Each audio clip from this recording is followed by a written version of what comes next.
Bonjour, je m'appelle Mathilde et je suis là pour partager avec vous quelques trucs sur la culture française. Aujourd'hui, je vais vous apprendre la base des connaissances envers la cuisine française, les fameuses crêpes. Je vous promets, si vous suivez mes instructions, c'est très facile. Here is a list of the ingredients. Here's what's nice with this recipe. You take all of the ingredients and put them in the blender and just make sure there are no lumps. Once you have finished preparing the batter, leave it to rest for at least an hour. Before starting the actual process of cooking the crêpe, make sure to blend the mixture once more. Check that your pan is hot before pouring anything on it. You should see a hint of smoke. Add a little bit of butter and voila, you are ready to go. Take some batter and put a very small amount just so that it covers the pan. This is not a pancake, so do not add too much or it will be too thick. If there is excess, just pour it out. When you get the feeling that your crepe is cooked, or if you see the edges burning up, get ready to flip it by unsticking the sides from the pan, starting with your spatula and slowly getting to the middle.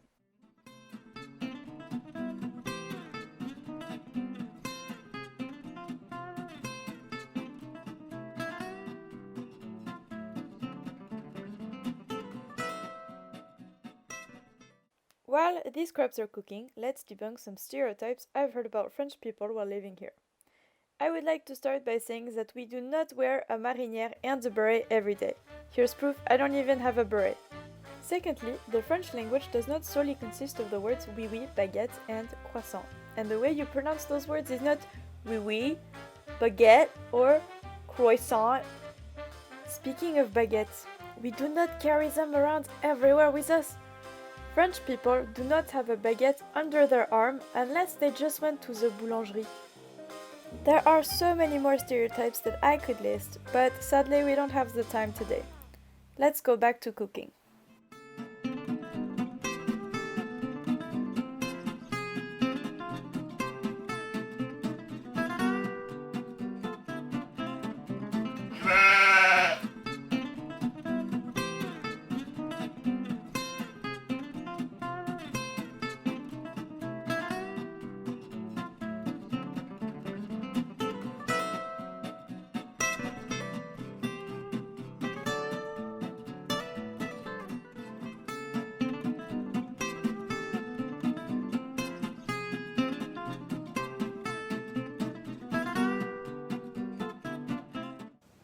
Merci beaucoup et au revoir. Je vous souhaite une excellente journée.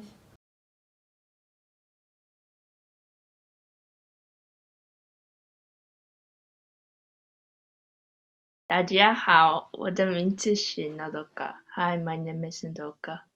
大家好，我的名字是于可欣. Hello everyone, my name is Alice. Thank you.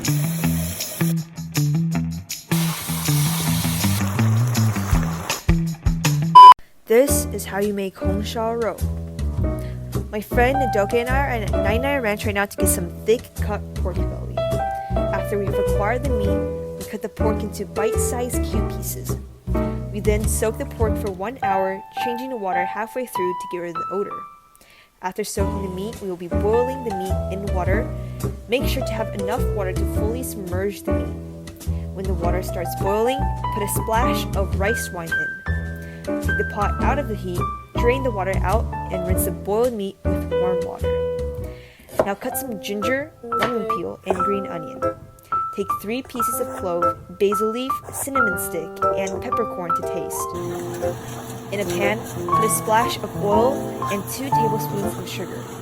Stir until the sugar melts completely or when it turns brown. Put the meat in and continue stirring. Add a little water to prevent the meat from burning, then add soy sauce and the rest of the spices and ingredients that you have prepared before. When the aroma of the ingredients starts to come out, add more water until the meat is fully submerged. Boil it on high heat until it starts to bubble, then turn the heat down to medium-low for another 30 minutes. When the time is up, turn the heat back to high, open the lid and stir until the water is mostly evaporated, leaving a thick sauce. Add some garlic if you like that extra kick, plate it, and then you're done.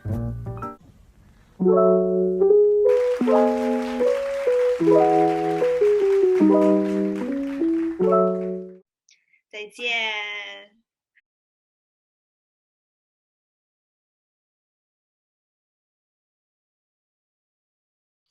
Hola, me llamo Jacqueline Pérez y yo y mi mamá les vamos a enseñar cómo hacer caldo de pescado.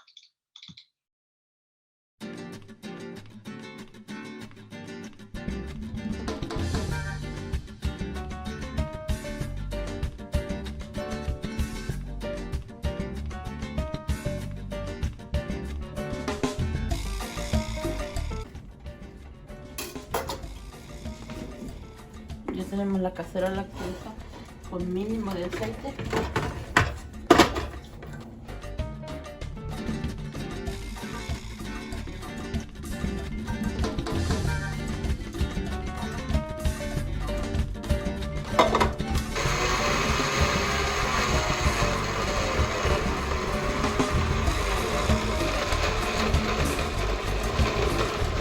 Lo que hacemos aquí,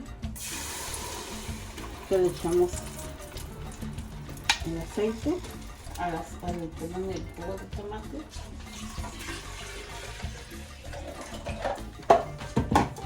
Ahí.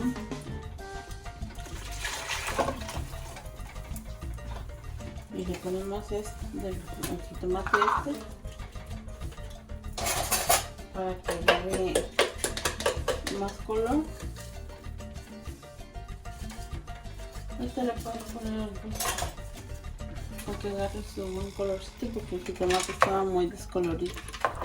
Y se ve así sencillito, es algo muy sencillo, siempre lleva vegetales.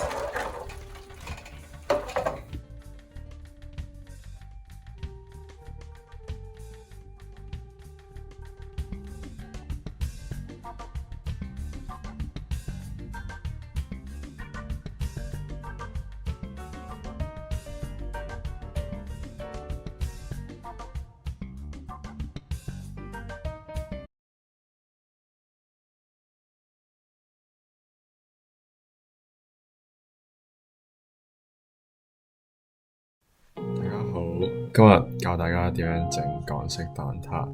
首先材料部分，整酥皮我哋有3/4杯嘅麵粉、1/4杯糖、1/4茶匙鹽、半杯牛油同埋1隻蛋。然後蛋漿部分我哋就用半杯糖、4個蛋黃、3/4杯奶同埋1茶匙嘅粟米澱粉。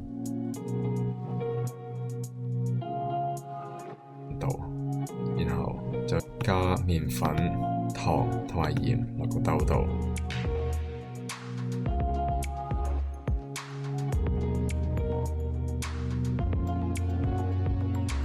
之後攪勻佢，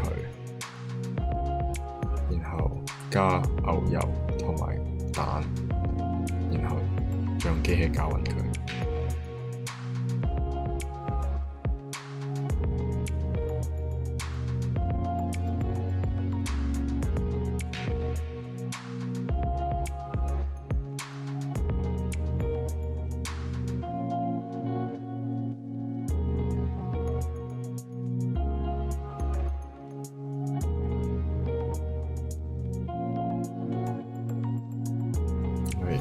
將攪好嘅麵團放喺入邊，然後開始整蛋水。首先加粟米澱粉水、鹽、牛奶、糖，然後再攪勻佢。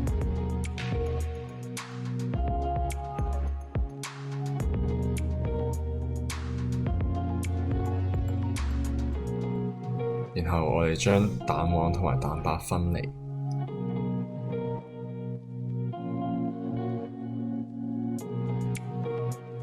分隔好嘅蛋白可以唔要，然後我哋就將蛋黃攪勻佢，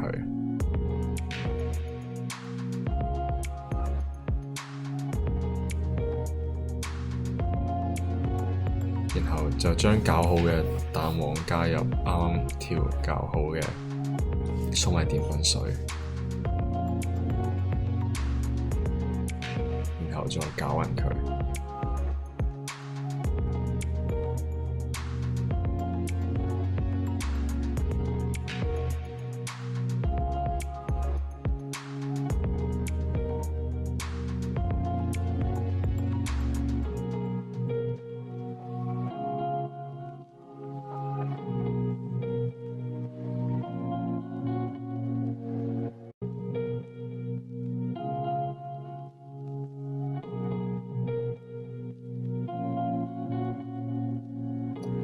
返啱啱整好嘅蛋嘅麵團，然後擀平佢，再放落模具入面，然後將蛋漿放入模具度，記得唔好加太多。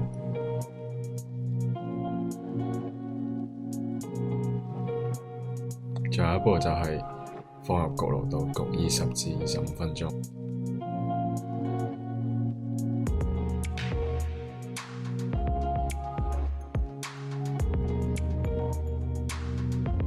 然後我哋就大功告成㗎啦，係咪好簡單呢？喺屋企我哋都可以整到熱辣辣嘅蛋撻。我哋今次嘅教學就嚟到呢度，好多謝大家。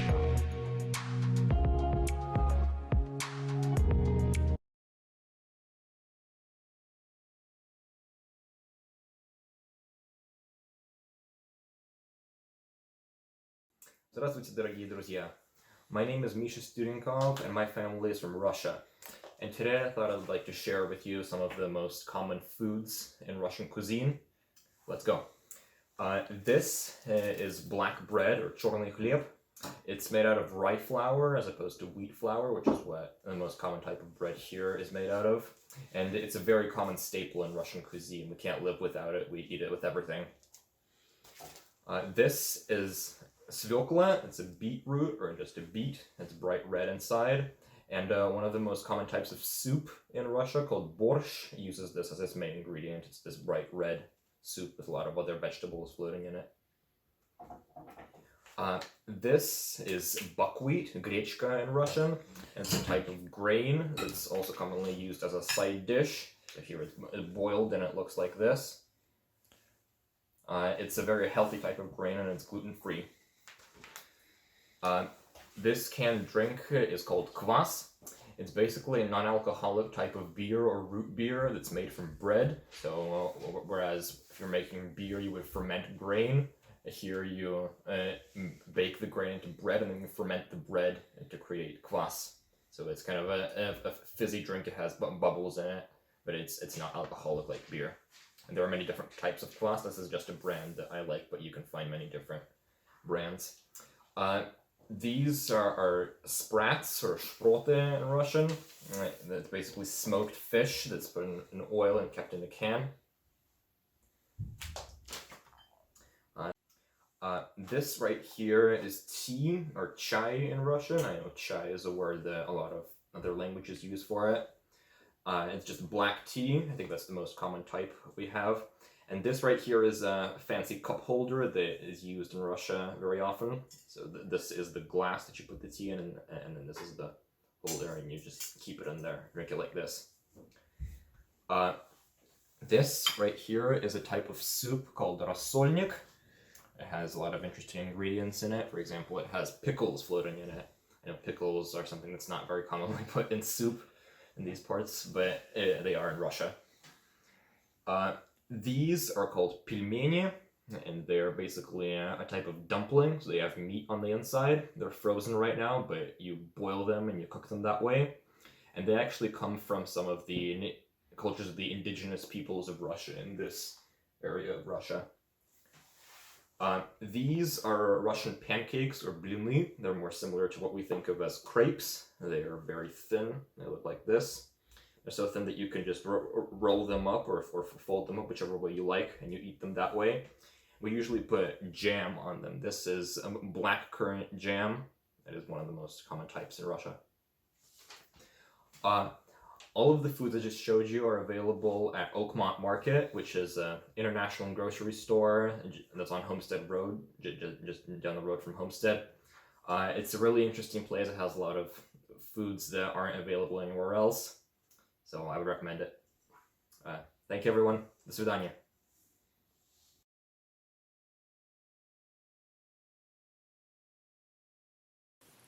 Hello, my name is Connor, and today I'm going to show you how to fold a Japanese paper crane. Before I start, I just want to say that I'm using a pre-folded crane, so it's easier to show. To begin, you need an origami paper or some other type of squared paper. Then you want to fold the paper in half into a rectangle. Fold it in half again so you have a square. Unfold your paper back into the big square. Then flip over your paper and do the same thing, except instead of 2 rectangles, you want to do 2 triangles. Unfold the triangles. Then you want to flip your paper back over and fold it into a rectangle again. Then take the top right corner and push it towards the middle bottom of the rectangle. It should look something like this. Then take the bottom right corner of the small triangle, and then push it towards the middle bottom of the page as well. You should have something that looks like a square. Next, you want to hold your paper like a diamond, and fold the edges into the middle so it looks like a kite. Do this to both sides. Then fold the small triangle on top down and back up. Do this to both sides as well. Unfold the flaps back into a square. Next, at the bottom, take one flap and fold it up. While doing this, you'll need to fold the sides in at the same time. It should go something like this. Once again, you'll need to fold the side edges towards the middle. You should have something that looks like little legs. Fold the leg looking things up and then back down. Do this on both sides. Then on the right or left side, open up the flap and lift the leg into the open flap, and then close the flap. The process should look something like this.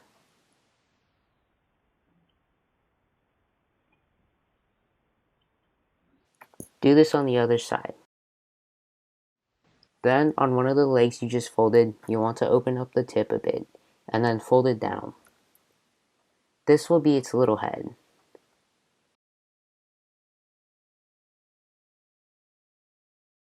The wings, which are the bigger flaps on the side, can be done 2 different ways. You can do the simpler way of just folding them down, or you can fold them all the way down and pull on them so that it looks like it has a body as well. Folding the wings should look something like this. And there you go. You have your very own paper crane. In Japanese culture, a crane represents hope and healing during challenging times. It is believed that folding 1,000 paper cranes, called senbazuru, makes one wish come true. For example, when the giant tsunami struck Japan in 2011, people around the world sent 1,000 cranes to Japan to express empathy and show support. I hope you learned something new about Japanese culture, and thank you for watching. Sayonara.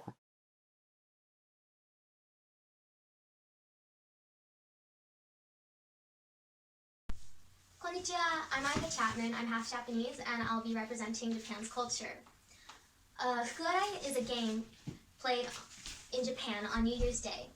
There's a saying, "Warau kado ni wa fuku kitaru," which means that happiness will come to laughing families. Fukuarai is like pin the tail on the donkey, in which the player is blindfolded.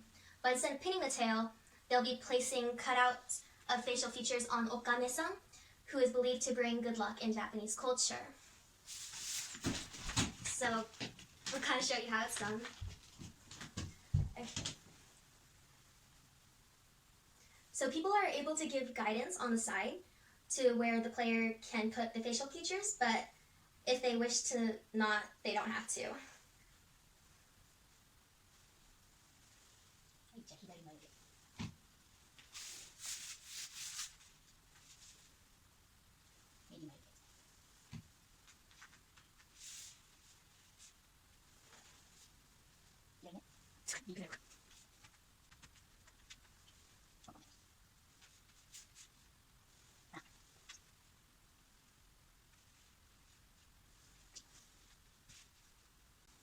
Once the player is confident that they have tried their best, they can remove their blindfold and view their creation.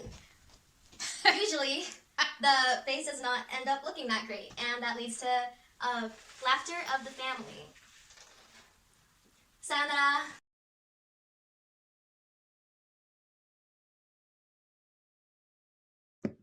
Hi everyone, my name is Sahidi and I'm from Indo-Pak, and I'll be talking a little bit about South Asian awareness, culture, and just a couple things to keep in mind as we continue to interact with the South Asian community. And just as a quick disclaimer before we get started, unfortunately for the sake of time, we're not able to cover every single South Asian country. Each one definitely contributes a lot to South Asian culture, but today we'll be focusing on 3 very prominent ones, especially within our Homestead community, which are India, Nepal, and Sri Lanka. So the first country that we'll be starting with is India. India is a very large geographic area within South Asia, consisting of 29 states and 6 union territories, and it has 18 official languages and 114 sub-dialectical languages. Hindi is a national language of India, but English is also very commonly used, and it is the 7th largest country in the entire world with a population of 1.08 billion people. And so India is especially known for its religious diversity, including Hinduism, Islam, Buddhism, Jainism, Christianity, and many more. Next, we have Nepal, which is the 93rd largest country in the world with 7 main provinces and 28.9 million people. Nepal has over 92 languages, with Nepali being the main primary language, and it is also very religiously diverse, with religions including Hinduism, Buddhism, Islam, and Christianity. Next, we have Sri Lanka, which is also another South Asian country with a population of around 21.8 million residents. And so the 3 main languages spoken in Sri Lanka are Sinhala, Tamil, and English. And the country gained its full independence in 1948. And one fun fact about Sri Lanka is that it is the world's 4th largest tea producer and the 3rd largest tea exporter. So now I'll be talking a little bit more about the South Asian experience and just a couple things that we wish more people had known about, kind of from the South Asian perspective. The first one I'll be going over is colorism, and as I'm sure many of us know, this is kind of the concept where one skin tone is considered to be more valuable or more beautiful than another. And throughout history, we've kind of seen this trend of individuals valuing lighter skin tones over darker skin tones, and so fundamentally, this concept is very flawed, and in no way is one skin tone more beautiful or precious than another skin tone. And so, as a generation that has the power to spark a lot of really good social change, it's really important to us South Asians that we continue to not perpetuate this stereotype and just continue to develop a more inclusive and supportive and diverse community at Homestead. And so another concept that we tend to think about as South Asians is this lack of representation that we see within media. And so here are 4 very, very influential South Asian figures that have made their way into numerous career paths and have broken a lot of societal barriers to get to where they are today. The first one is Kamala Harris, who is a half Indian and half Black woman who is currently our vice president and attorney. And next we have Prabal Gurung, who is a Nepali fashion designer who made his way into American culture and has been very, very successful over the past couple of years. And we also have Deepika Motiala, who is a beauty YouTuber and a South Asian woman who created her own company that especially supports people of color in the beauty industry. And lastly, we have Chamat Palihapatia, who is a venture capitalist and executive who has done incredible things within the business world. And so just in general, a couple things to keep in mind in terms of appreciating the diversity that we have, not only at Homestead, but also in the future as we continue to interact with South Asians. A lot of people tend to refer to anyone with brown skin as Indian or Hindu, but just keep in mind that as we kind of went over today, there are so many different countries within South Asia, including Nepal, Sri Lanka, India, Pakistan, Bangladesh, the list goes on. And so it's really important that we continue to use more inclusive terms like South Asian, as we kind of did throughout this presentation, and also try to avoid common South Asian stereotypes and kind of this trend of colorism that we have seen going on for centuries and which is still very prevalent in society today.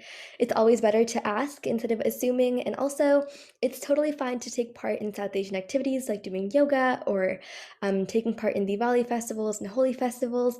Just make sure to know the significance and importance behind each culture and tradition, and if you have any questions, feel free to reach out to us and we would be more than happy to spread more information about it. Thank you so much for your time, and we hope you were able to learn something new about the South Asian experience today. Thank you.